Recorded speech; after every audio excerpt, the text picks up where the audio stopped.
I want to share a little story about God's providence while being at the Mormon temple opening.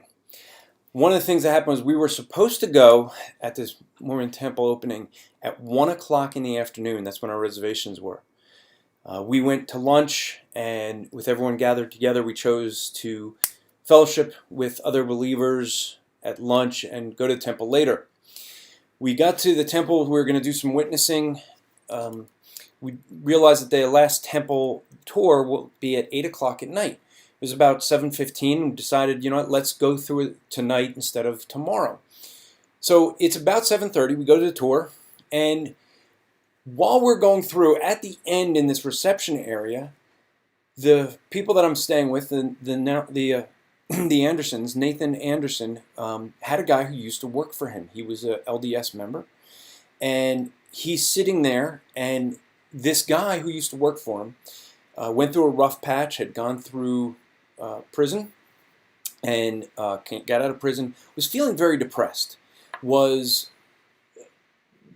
had friends encouraging him to go to the temple opening to get joy, and he felt compelled that he should go, but he said he just felt that he was going to meet someone there that night, and he's decided whoever he met, he was going to listen to, because whoever he met, he figured that's who God wants him to speak to. Well, who did he see?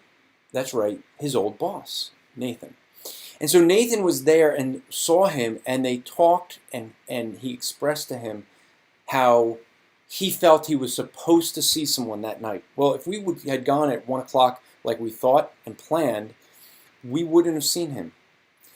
The reality is that this is God's providence, that here is someone that had heard the gospel through Nathan, while working with him, and now he has this thing happen where he's feeling depressed, and he feels he's going to meet somebody, and they're going to tell him the truth, and he's going to listen. And by God's providence, that's when we were there. Had we gone earlier, he wouldn't have been there.